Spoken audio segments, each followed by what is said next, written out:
we elevate our economic thinking and take our minds to the next level. And I hope everybody's having a great day. I'm feeling good. I went to the gym this morning.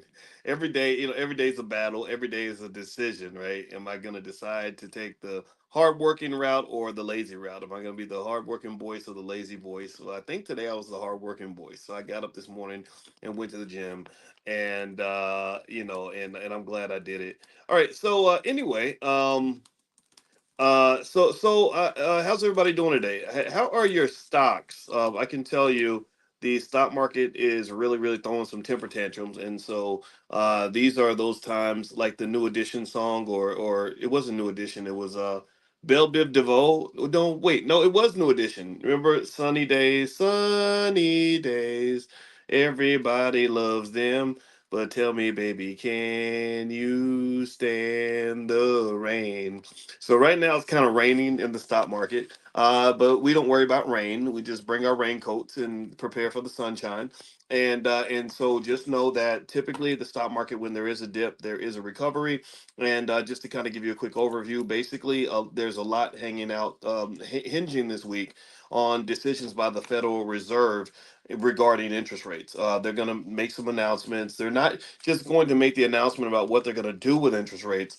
They're going to give guidance on what they're seeing and what they're thinking, and so, so people are going to be listening really carefully to the Fed Chair Jay Powell. He's kind of like remember those commercials of E.F. Hutton? How many of y'all remember E.F. Hutton? When E.F. Hutton talks, people listen. That was a great campaign, by the way. So when Jay Powell talks, people listen. So people are going to be listening to his words very carefully, analyzing every part of his speech to see what they think is going to happen with interest rates. And right now, the economy is still pretty strong, and that's confusing. And inflation is pretty resilient, which is also confusing. So a lot of these uncertainties are causing your stocks to drop. And if you're a believer long term in the stock market, then this is a great time to jump in and start buying. If you're not sure how to buy, we did that event on for stock market for beginners last week. You can probably access the recording of that event. In fact, I'll try to find it if you guys want to get the recording of it. It was really good. A lot of you loved it, and we really literally walked you right through the whole process of buying stock and stuff like that. And the materials are yours for life. I'll try to pull up the link. So you guys can go take a look if you'd like to get a copy of it. So anyway, with that being said, the other thing about investing, just as in terms of things that are on my mind, in case you don't know, what we do is we kind of do literally a stream of consciousness in financial consciousness training, where I just sort of talk about what's on my brain when it comes to economics.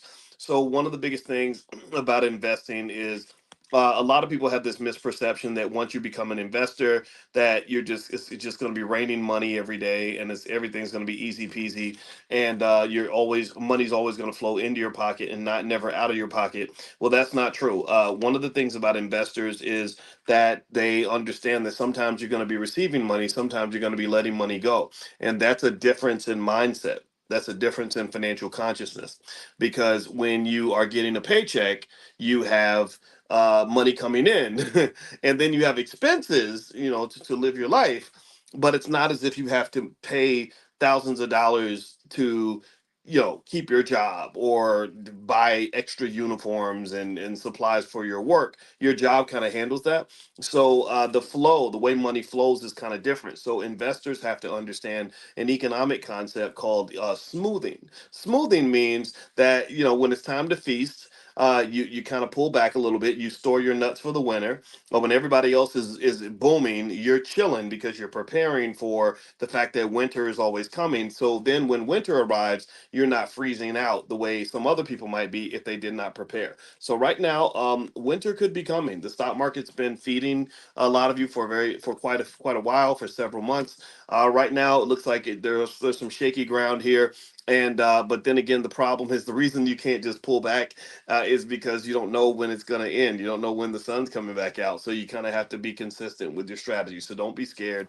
Don't be scared. Another quick reminder: don't forget the All Black National Convention's happening in October 25th through the 27th in Lombard, Illinois, right outside Chicago. We don't have a lot of spaces for, say, panelists and speakers, but one thing I did tell my team yesterday is I said that I want to reach out to those who attend Money in the Morning, those who are consistently supportive of the Black Business School, or for example, those of you that are in the Prime program, stuff like that. And I'm going to give you guys first dibs to apply to be speakers at the convention. So if you have a brand or a type of expertise, or you think that you would fit for the convention, you guys will get the application first. You'll get the first opportunity to apply, and then we might consider reaching out to the general public. One thing about the convention is that we don't care about celebrities. We don't care about people. You're not important just because white people put you on TV. They put clowns on TV. They put idiots on TV. So why would we care if white people put you on TV? What I care about is whether or not you have solutions that can benefit the community, and they're based on something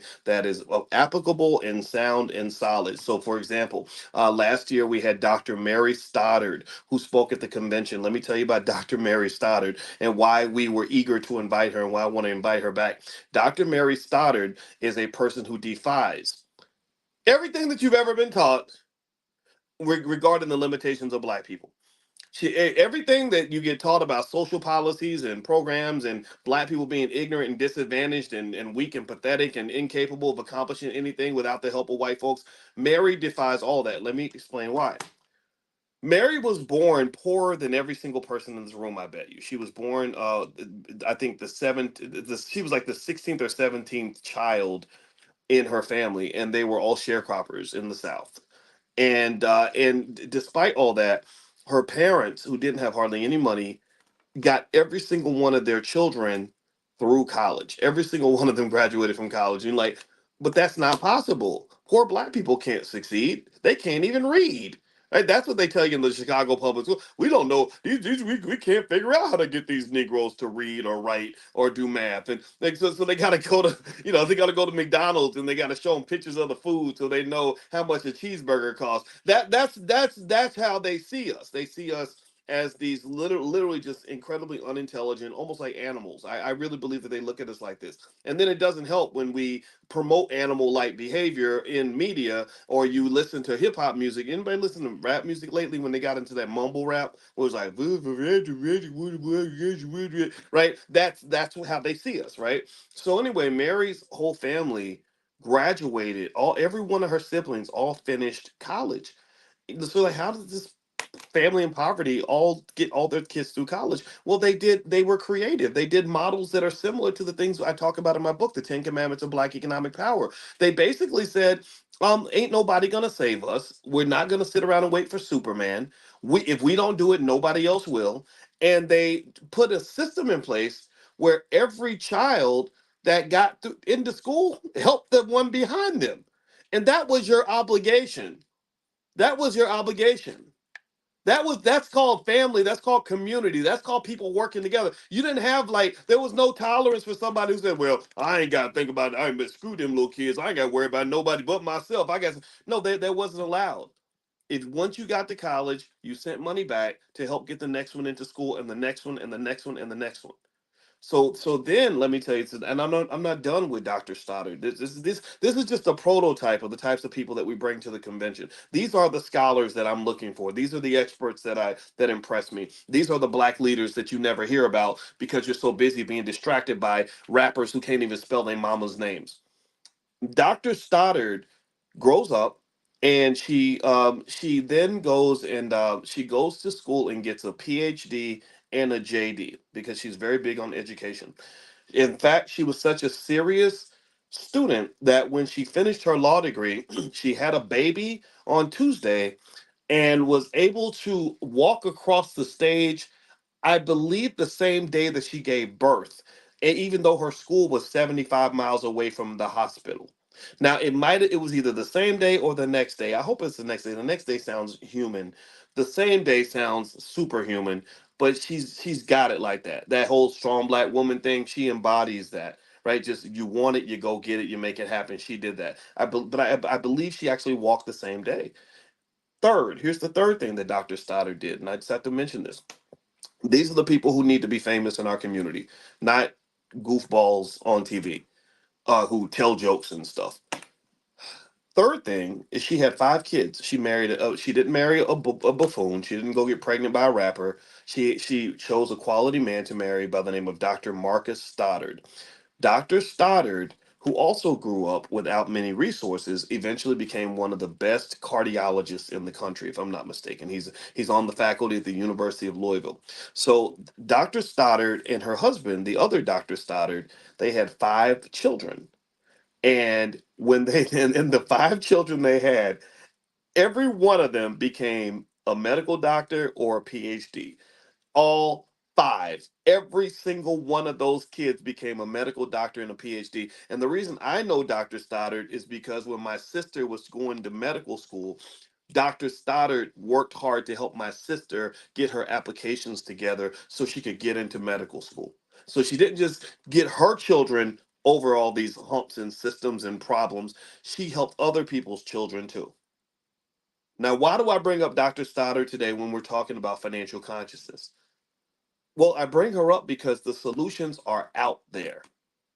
The solutions are out there. And the reason we don't see the solutions is because we are distracted by the nonsense.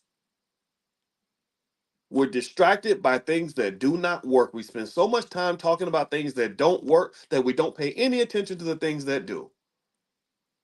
If I was running this country, Dr. Mary Stoddard would be the most famous person in America. I would say she is the czar of education and everything else. We moving past all this Democrat Party BS. We're moving past all this Republican Party BS, and we're gonna really talk about solving a damn problem. The solutions are out there. How in the hell did this lady, again, with all of the oppression and all the things, all the traps, how did she raise these five children to all become medical doctors? How did every single one, 100% success rate in her family of every single child in the sharecropper family all finished college? How did she do that? I mean, Lord, if you watch TV, you would think at least one of them would have got shot by the police, or you would think at least one of them would end up on crack. At least a couple would end up pregnant at the age of 12, or at least two or three of them would be working at Burger King and it's learning how to read at the age of 30. I mean, really, if you look at Chicago public schools, that's the standard that they set. And I'm gonna tell you what curses us is as black people is we get cursed because you're running up behind, and I'm sorry, I can't say it any way other than the truth. You're running up behind these damn white folks who are telling you how to educate your kids, who are educating your children for you and doing it wrong. They're doing it wrong. They're taking all the money, our taxpayer money, and they're doing it wrong. And they're doing it wrong on purpose. They're deliberately doing it wrong. And then our kids graduate, and your daughter can't find a quality husband because he spent all his time rapping and playing basketball instead of learning an adequate skill, and all hell breaks loose later on for the children. The next generation's screwed because the baby comes into the world looking for guidance, looking for hope, looking for a plan, and all they got is a daddy who sits and smokes weed all day, and a mama who don't need no man, and two parents who can't get along for 10 minutes, and it's hell for that child. It's absolute complete hell. It becomes hell because you have no structure. It becomes hell because you have no plan. Your community's dying in a car crash because you're letting somebody else take the wheel. You're letting the drunk driver drive the car, and you and your family are in it, and you're sitting there because you trust these folks to do critical things for you that you should be doing for yourself. And this is the only way I can see it. So if you want to know who my heroes are people like Dr. Marva Collins. How many of y'all know about Dr. Marva Collins? Anybody remember Dr. Marva Collins? Give me a yes if you remember this wonderful lady. I think she passed away. But Marva Collins, you know what she did? I gotta go read her story in detail. One day we should just sit and read her story because these are the people that need to be famous in the community. She started a school in the projects in Chicago. She said, forget the public schools. I'm gonna start a school and right where I stand. She didn't wait for 10 million in funding. She didn't wait for a government grant. She didn't wait for AT&T to sponsor everything. She didn't wait for the Democratic Party to give her what she needed. She just started right where she was and ran one of the best educational institutions on this earth. This is the black magic that I want us to tap into. This is the greatness. I'm sitting here talking to you, and you can't tell me that the Black Business School is not the number one institution on the planet when it comes to helping families understand Black wealth. You can't tell me. You couldn't convince me that in a million years that that is not true. I don't need nobody to validate me. Why the hell am I looking to be validated by inferior people? Why would I want validation from people who are doing it wrong? I don't want validation. I don't need no recognition. I don't need none of that because I know what we got right here. So part of drilling in and finding your black magic is you got to believe that it's there. You got to know what you have access to. You got to know what you got. You got to understand. You got to sit back and really meditate on and appreciate the wisdom of some of the people that are sitting right next to you. I know you. I meet you all. Some of you are like these amazing school teachers who are just going above and beyond for the children every day. Some of you have adopted kids that are not even your own, and you're teaching them the best you can. Some of you are running around and telling everybody the stuff that you are learning in this room. Some of you are leading in your church and saying, "Hey, we got to get our economics together." Like to me, though, those are the heroes. That's our secret sauce. That's our way out. That's our solution. That's the answer. It is not some some social program created by the Democratic Party. It's not. and, and the show is hell ain't too many solutions in these public schools. These public schools are terrible. Now, before I move on, let me remind you, if you're not on the text list, get on the text list so I can remind you when we do Money in the Morning. We do this every single morning at 10 a.m. Eastern. Just text the word morning to 87948, MORNING. Text morning to 87948. Also, tonight, Wednesday nights, we do Powernomics training where we actually go through Dr. Claude Anderson books. I talked to Dr. Anderson yesterday. He sends his regards. He gives us complete blessing for what we're doing. And tonight, we're going to actually go through his book, The Black History Reader. And his question is: should blacks form and support their own independent national political party? So we're going to read this in the book, The Black History Reader, and I'm going to kind of break this down and kind of give a perspective. We do this every Wednesday. We've been doing this for about 5 years now, I'm going to guess. And so if you'd like to join us for that, that's free to the public. You can just text the word greatness, all one word, greatness to 87948. If you text greatness to 87948, I'll send you an invitation to that, and you can join us. You can get free access to the live class and stuff like that as well. All right, so with that said, let me expand the conversation a little bit, and I want to talk about something that I know a lot about, and that is college. This was on my mind today because you guys know I've been a college professor a long time. I've taught at a lot of different universities, Ohio State, Syracuse, etc. And I have always been a big believer in college, and we've addressed this a little bit before, so I'm going to address it in a slightly different way. But anyway, in fact, I was such a big believer in college that I literally my first book was called Everything You Ever Wanted to Know About College, and I literally, when I became a professor, I said maybe black students can succeed in college much easier if I, as a professor, simply tell them everything that your professor's thinking. Like I can say, oh, this is really what they mean, and this is really what's going on. That way, you're not going into college confused, right? So, if you have kids going to college, the book is out there. It's on Amazon. Feel free to go grab a copy of that. Now, even though I'm a big believer in college for sure, I remember I got a little bit. I was curious today. Let me tell you what made me curious. So I was in the gym and I was on the treadmill. Now I do not run fast on the treadmill. I run about as fast as a fat slow person on a lazy day. Like that's how I really am not. I would not impress you in the gym, but I was there, and that's the goal, right? To just show up every day. So I'm on the treadmill, and they got all these TVs up there, and I'm watching all the different TV screens and checking out the sports over here. They always show Family Matters on another channel, and then I see the Chicago news, which is typically filled with teenagers shot in their house. That was literally one of the stories. 7-year-old girl shot on her tricycle, or her bicycle. All the typical news stories that we ignore because white people told us to only pay attention to George Floyd. But anyway, that was me being a smart aleck because it pisses me off, to be honest with you. So I'm watching this segment, and they show a lot of really happy teenagers, because now is the time for the prom and graduation and all that. And they were really happy because in this school, apparently, I don't know have the name of the school, but every single kid it got accepted into college. And they were really excited about it, really proud. They were jumping up and down and dancing, and I was really happy for them too. I thought that was a remarkable achievement. But a thought went through my head, and I thought to myself, I said, am I going to have to be the a hole who steps in and says that you have to be really careful because half of your kids might be falling into a trap? Not all of the kids. This is the nuance of college. Not all the kids are falling into a trap, but about half of them are. And let me tell you why I say half of them and not all of them. Half of Did y'all know this? If you've been hanging with me long enough, you probably heard me mention this. Did you know that half of all black college graduates default, they can't even repay their student loans? How many of y'all knew that? How many of y'all knew that? Half. See, we wonder, like, there's a big mystery, like, where did all the black wealth go? How's black wealth going down? We don't know.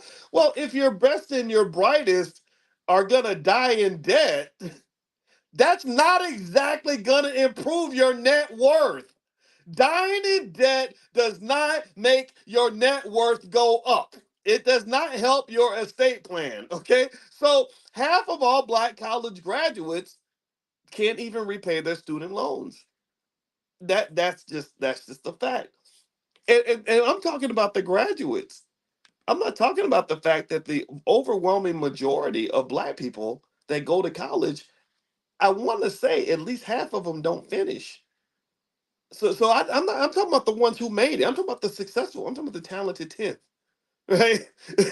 So if you're a talented 10th, if you have a community, process this for a minute. Let's meditate on this. Let's do a financial consciousness exercise here. You have a community where you're waiting for them to elevate economically, and so you look to the best and the brightest, the hope for the future, the smartest ones, and you find out that the best and the brightest can't even repay their student loans, that half of them can't.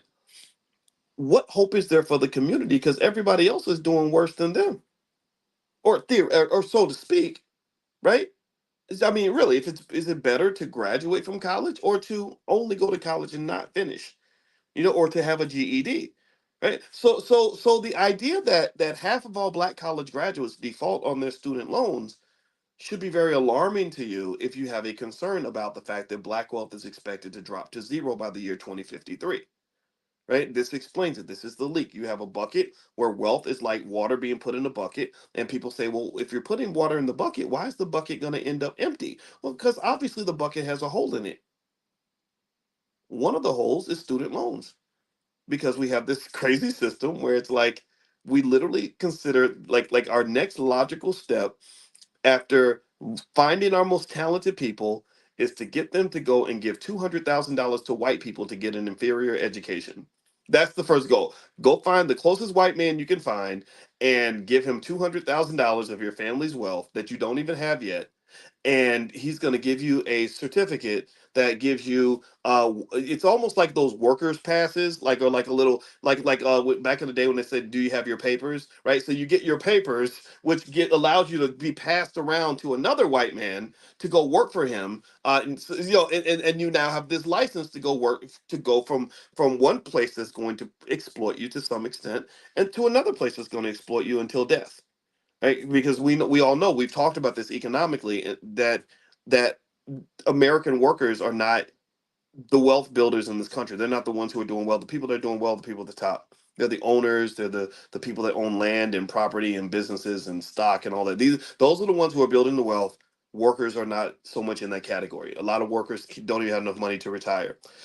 So here's what I want to kind of lay out, and I want to nuance this carefully, because what happens is that I forgot that, what, somebody said something really interesting to me that really made me think.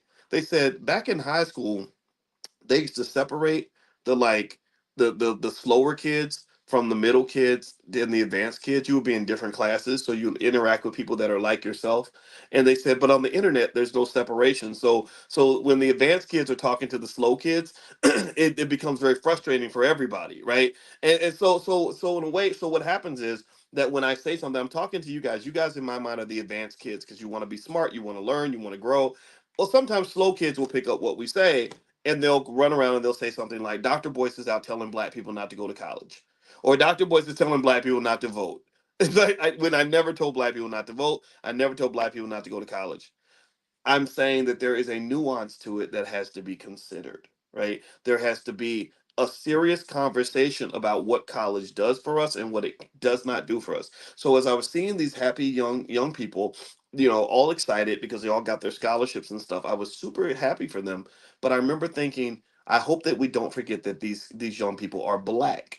And I hope we don't forget that in addition to going to college, I really need all these kids to learn three things. I need them to learn how to start a business and be good at it, like really to the point where they can establish relationships with other people that they went to school with, so they can build these businesses together. That's the pathway to wealth. I really hope that you're teaching them about real estate and ownership of property and how to acquire land and property, which tends to go up in value naturally, which allows you to make money without working for it. And then I hope that they teach them to participate in the stock market, which is the greatest wealth creation vehicle in the history of this country, which millions of people miss out on because nobody told them about it, right? If they do those three things, then I don't care if you go to college or not.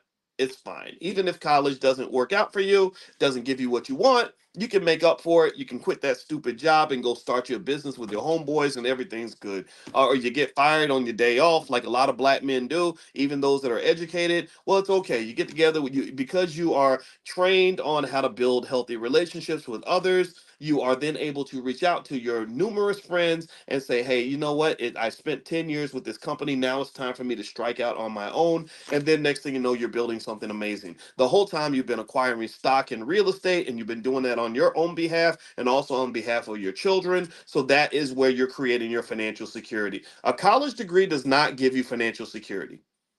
A college degree does not give you financial security. A college degree does not give you financial security. It does not. It gives you a piece of paper that says that you spent 4 years at somebody's institution. The standards are not that high. The standards are not that high. When I was at Syracuse, it was really hard for us to fail a student. My wife complains about it all the time. My buddy, Dr. Tommy Whitler, who teaches at DePaul University, said he's stunned by the fact that if he tries to give a student a D or an F, even if they never came to one single class, the administration will fight him back. Well, why is that? Well, because a lot of universities have sold out for the money. That's why you see, for example, all these protests that are happening. They're coming into Columbia and beating the students up. The NYPD is beating them upside the head because they're protesting. Well, because they got this Israeli money or Zionist money that is driving university policy, right? So they sold out for the money, and also they're not necessarily. It's not a place where you're going to be hit with all these super rigorous standards that are going to push you to a higher level. That's something that you're going to have to choose to do on your own. That level of excellence, black excellence, has to be a choice that you make as an individual. There aren't many places out here that are going to force you to be excellent enough to accomplish your goal. In fact, I will just say this. This is going to sound weird. I hope I say it in the right way where it doesn't get misinterpreted. But honestly, one of the best things that ever happened to me was to be mistreated in a racist society. The best thing that ever, the thing that sharpened my knife the most was when I realized white folks don't love me, and even a lot of black folks don't love me. Even my own daddy didn't love me, right? Which sounds really sad, but what it does is there's an other side to that. There's another side to the challenge. There's another side to the pain. The other side of that is that you say, well, my daddy didn't love me, but I can love me. White folks don't love me, but my mama loves me, right? And maybe you're not gonna give me nothing, but oh wait, I can go get it myself. See, y'all don't understand that. We too busy spoiling these damn kids and preventing them from any form of discomfort that they don't ever learn the thrill of figuring out how to do it on their own. Seriously, do you know how many young black boys I know who literally can't do anything at the age of 22 and have no ambition at all because mama did everything for them their whole entire life? What kind of husband can that man be? What kind of father can he be? What kind of man, what kind of character is he going to show when life gets hard? Because it's going to get hard and it's going to crush him. It's going to crush him. So, really, again, my other hero, I have lots of heroes that are in this room. My other hero are the parents who understand the balance and the nuance that you can't just make things easy for these kids all the time. You got to let them go through something. So let me tell you what my parents let me go through. It wasn't because they were wise. Maybe they were being selfish. I have no freaking clue. But you know what they told me when I left the house? They sent me to college. My parents sent me money 2 times. They sent me 2 checks for $25 in 4 years. I got 2 checks for 20. That was all I got. And then one time I think they loaned me $200, but I had to pay it back. That was all I ever got. That's crazy. That's sad. I've told people that story, and they're like, "Oh, that's so abusive. That's so mean." And I'm like, "Yeah, I thought it was mean, especially when I told my mother I didn't have any money for food, and she said, 'Well, you better get you a job.'" Right? Like, who says that? That's terrible, right? What kind of mother are you, right? And I'm still mad at her for that. But let me tell you what happened though. After got over myself and stopped feeling sorry for myself, you know what I did? I went out and I made something happen. Right. And maybe some people don't respond that way. Maybe some people, the life gets hard. They just buckle and fold and go jump off a building, go start smoking crack. I don't know. But I wasn't built that way. I was like, well, okay, I guess I got to find a way to make this happen. And you know what happened? Here's what happened. Once I got a job and I made my own money, I really liked the idea of being free. Not just free from racism and oppression, but just free from even my parents. And me and my mama had a hard conversation. One time she tried to tell me what to do or something, and I said, "You can't tell me what to do. You don't pay no bills in my house." No, I was we did it over the phone because I didn't want to get all my teeth smacked out that day. But still, but that was the discussion. It was like, no, I'm a grown man now, and you couldn't argue with me because I was really doing grown man stuff. Because you have a lot of people that think that they're grown men, but they're really not. They think they're grown because they have beards or they have sex with women and stuff, but they're not grown men. They can't even do basic things that grown men can do. But at 19, I can say, yeah, I'm a grown man because I pay my own bills, right? And you control nothing in this space, and so I like that freedom. And then here's the other thing too. I found out that by working hard I could have more money in my pocket than I could by doing what my friends are doing, which is sitting around waiting for their parents to send them a little measly welfare check. So your mama's sending you $100 a week or $80 a week. I had hundreds of dollars in my pocket at all times because I learned how to make my own money. And then I started getting creative. I started a business. I started tutoring. It was mostly the white kids because they had the money. My black friends were all broke. And I would tutor the white kids. I would hang out at the computer lab. We would all get the same assignment. That we would get an assignment on Monday, and we'd have to turn it in the following week. But different students had the class on different days. So I got mine on Monday. I would learn how to do it really fast, and then I would hang out in the computer lab looking for people who did exactly what college students do, which is procrastinate. They would always wait till the last minute and they wouldn't know what to do and they'd be stressing out. And I would walk up and I'd say, "Hey, you need some help?" And they say, "Yeah, I don't know what to do." I'd say, "Okay, just give me $10 and I'll help you." And they would, and they because I guess because white people just, I guess they have lots of money or something. They would just pull the money out and pay me, and they were so happy to pay me, and I loved it. It was a perfect relationship. So here's what I'm saying: is this is when I look back at that experience, this was the origin story in terms of the beginnings of when I started to think like an investor. And also this is the beginning. This is me at 19. This is when I started thinking about or realizing the value of having a level of consciousness that is slightly higher than the people around you. Because I learned, I looked around, I said, okay, I get it. I know why these kids all failing out. They procrastinate. They try to cram, they try to learn a month's worth of stuff in 2 days. Who can do that? That's stressful. So I didn't do that. I would learn stuff in advance, and then what would happen is I would then be able to make money by helping the people who had not prepared. So this leads to little slogans that I give to the kids all the time, like, well, preparation is the key to success. And what I'm really saying when I repeat that to them, preparation is the key to success, I'm really saying make sure you think like an investor, because investors are the people who get ahead. Investing means preparation. So you're investing now, you're sacrificing now so you can have more later on. You got to think ahead. You have to think that way. People that think that way tend to succeed a little bit better in life. So even going back to college, there was just that little nuanced situation where just by me sitting down and going ahead and getting the assignment out of the way, I was able to make a killing from the people who were not conscious of the process. So do you understand why consciousness is so important when it comes to investing? That's like, Warren Buffett has a saying where he literally says that um investing is just a wealth transfer from impatient people to patient people. It's a transfer from people that believe in instant gratification. They give their money away to people who believe in delayed gratification. That's it.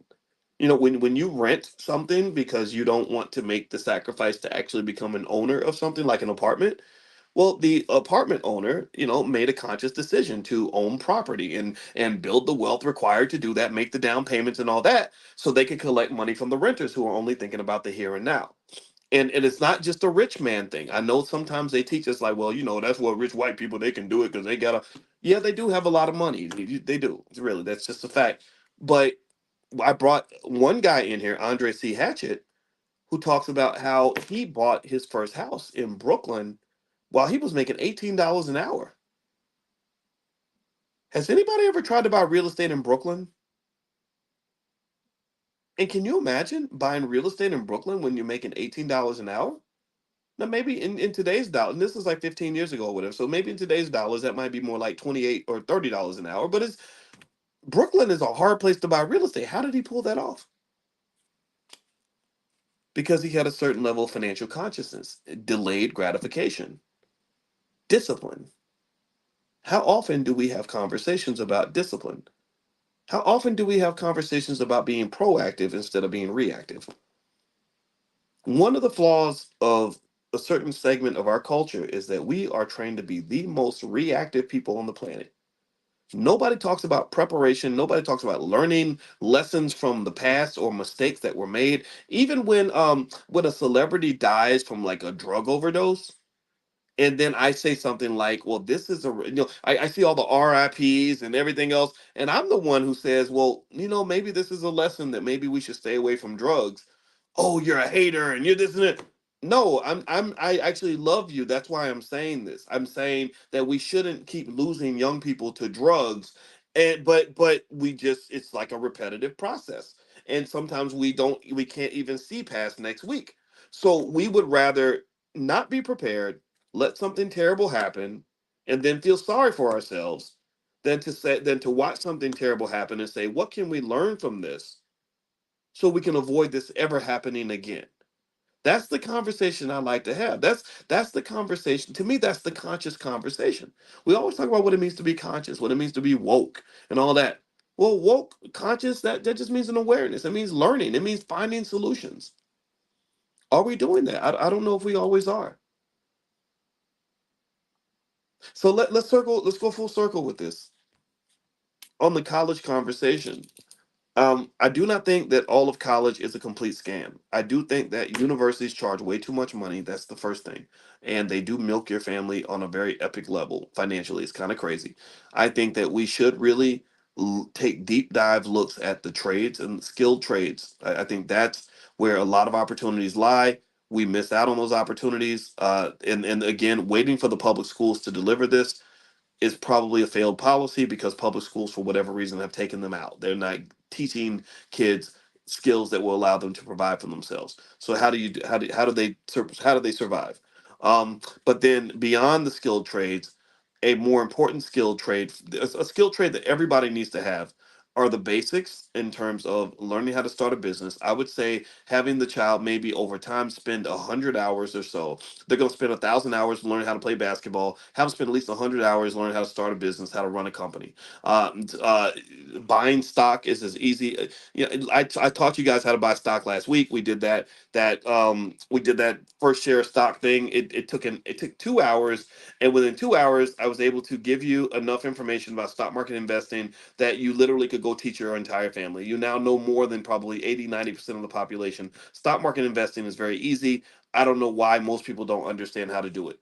Real estate investing, ownership is better than renting. We know these things. There's a whole world of possibility with real estate, and it's beautiful because you can make money without working. It's really awesome. So I think that kids, all of our kids that we love, need to be trained on all these basic skills. And then if they want to go to college, fine, go to college. But if you have these other skills, then you got a plan B. A lot of our kids struggle because they don't have a plan B. I know a lot of people with master's degrees who are stressed out because they don't have a plan B. There is a TED talk I saw. I got to go find this TED talk, but it was a TED talk given by a black woman with an MBA from Harvard, an MBA from Harvard, who literally said that she was on welfare. And I'm like, how in the hell do you get an MBA from Harvard and you're on welfare? She said she would go to dinner and she would be scared to death because everybody thought that because she went to Harvard, she could afford this fancy restaurant, and she would literally have like $1.87 in her bank account. How does that happen? And who says that that makes sense? Who in the hell told us that that is logical? There's nothing logical about this. What you're doing is you're following this natural instinct that makes you think that somehow me going to Harvard is going to make my life better, or me going to college is going to. No, you making good decisions is what's going to make your life better. That's what's going to make your life better. So your education, your success financially, it has to be custom made for you. And that's why I meet with you guys every single morning to talk about these things, because I want your awareness to be clear. I want you to see the world for what it is, not what they tell you that it is, and not what you want it to be. I want you to see it for what it is. And the way I see the world, maybe I sound cynical, but the way I see the world is, number one, white folks don't care nothing about me. Number two, a lot of black folks don't care nothing about me. Number three, it is going to be a little harder for me because I'm a black man. But then number four, I have special opportunities because I'm a black man. Number five, things like family and being with my wife and raising the children is more important than any job I could ever have. Number six, corporations, these hoes ain't loyal. These corporations will use you up, chew you up, and spit you out. Number seven, we make the crazy mistake where people will sacrifice their whole lives, their personal lives, and everything else, won't even have a relationship because they're so loyal to a freaking job, which is crazy to me because that job that is not even yours. Like it's like the gangbanger who says, "I'll die for my block," and you're a renter on a block that you're willing to die on. There's nothing logical about that. So to me, when you're that person who gives up everything for a job, I think you got to really question that. Like, does this job love me the way I love it? And are they as loyal to me as I am to them? And the answer is obviously no. And then there's more and more stuff out there that I could just point to in terms of things that, in my view, are just straight out facts. That I think we have to consciously look at those things so we can just address things from an honest perspective and make good decisions for ourselves. So if you got that child and you're getting them ready for the next level, we got two of them that are going to be in college in the next couple years. We got one in college right now. The number one conversation I have with them is, look, jobs are out there. You can go get a job if you want to. I don't think that's the best way to live or the best way to make money. I can show you 1,000 different ways to make money whenever you're ready. When you want to have that conversation, come talk to me. Also, we don't have any illusions about things like fairness and equity. I said, look, life ain't fair. People aren't going to like you sometimes. Maybe they won't like you because you're black. Maybe they won't like you because you're tall. Doesn't matter. What matters is that you love yourself. Getting white folks to like you is the weirdest thing in the world to me, because I'm sitting here thinking, how does my life improve because white guys like me or white women like me? It doesn't make a difference. And what I find really fascinating is, I don't think that they care if I like them. They just really don't care. So I don't understand that obsession with us just saying, well he's racist. He doesn't like black people. So what? So what? The whole world is pretty racist. You do know that if I go to Taiwan, the Taiwanese don't even like the Chinese. The Chinese don't like the Arabs. The Arabs probably can't stand the Africans. The Africans don't like the Mexicans, right? That's life. Nobody likes anybody. You got to love yourself. You got to love your group. Who is your group? Who are the people that care about you and want you to do well? It ain't Mr. Charlie. Massa don't care if you do well. Who is it going to be? Maybe it's that woman next to you. Maybe it's those children that you gave birth to. Maybe it's your parents that are supposed to love you. Maybe it's the friends that you make, the people that you work with and that you're in the struggle with. I think that support means a whole lot more than somebody in some other space, in some other community where you're looking for love in all the wrong places. So I'm saying, don't be desperate. And I think a lot of success, a lot of our finding our black magic really comes down to self-esteem. If you really meditate on and remind yourself of how much gold is buried in your backyard. If you really sit down and really think about just how much secret sauce you got, how much juice you have, how great you are, how extraordinary you can be, the talented people that are around you. Just literally, for example, when you come to the All Black National Convention, you can't tell me that's not the most extraordinary, think tank on the planet for intelligent black people who care about the community. You will find no place on the planet where you have that many black people together who ain't scared of white folks, ain't scared of ignorant black folks, and who are ready to do the work, who are ready to get to be down for whatever, who are prepared to succeed. You won't find any place on the planet that extraordinary than what you'll find right there. So in my mind, when I'm sitting in that space, there is no other space I want to be. There's no other space that I need to be. There's no other space more valuable than the space where I'm surrounded by the people that are really going to help us get this thing done and have the ability to do that. And not just the ability, but the desire. Because a lot of people have the ability to do things, but that don't mean they want to do it. So when you have that in your life, cherish that, value that. Pour into the people that pour into you. You know, like children are the best, man. My little brother, I told you that story about how I raised my brother almost like a second dad because he's 12 years younger than me. I used to change that little Negro's diapers when he was a baby, and I hated it. Those diapers were stinky. He would wake up at 7 o'clock in the morning. I couldn't go out and play with my friends. I hated it. I absolutely hated it. But years later, that bond we formed from spending literally every waking hour together 5 6 days a week, oh, that paid off big time. Because when it came time for me to start my business and I had no help, guess who showed up to help me? Guess who had my back no matter what? Guess who stuck with me even when we were so broke that I had to give my truck back because I couldn't afford the payments anymore? He stuck by me. You know, ain't nobody else gonna stick by. Ain't no. I don't even think. I know a lot of women who wouldn't have stuck by me with that, but my brother did. So you got to pour into people that are going to pour into you. Don't pour into people that don't care about you. Don't give your money to people who don't love you back. You support the people that get what you're doing and love who you are and want to make sure that you do well. That to me is connected to self-esteem. So you won't ever see me run around here chasing around white folks because I don't have any illusions about racism, but I will chase around the people that have shown love for me. Like I'm gonna chase you. I love you, Amari, and everybody else is sitting here, and Errol, and all of you. That's who I love. Okay. So anyway, I'm done. Let me stop talking today. It's time for us to bounce out of here. Quick reminders: tonight we meet for Powernomics training, 8:30 p.m. Eastern. We do that every Wednesday.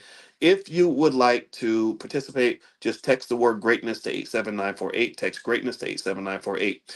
If you'd like the recording from the event that we did on for stock market investing for beginners, I will put the link right here in the chat if you'd like to go access the recording. All the materials are yours for life.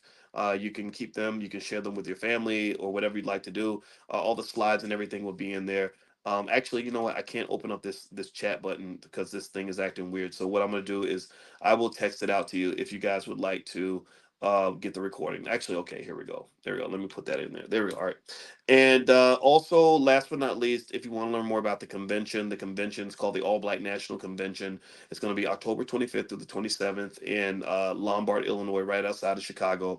And like I said, when it's time to select speakers and panelists, I will let you all apply first. If you guys want to be on a panel, there won't be as many panels as before. We decided to condense it, make it a little bit tighter, and so we may not be able to pick you, but we will give you guys the first opportunity to apply because we want to pour into you the same way you pour into us. So have a good day, everybody. God bless you. And oh, by the way, we have a new apparel line, like a Black Wealth apparel line. If you go to drboycebooks.com, you can take a look at that. So feel free to go to drboycebooks.com. There's a lot of stuff there for you.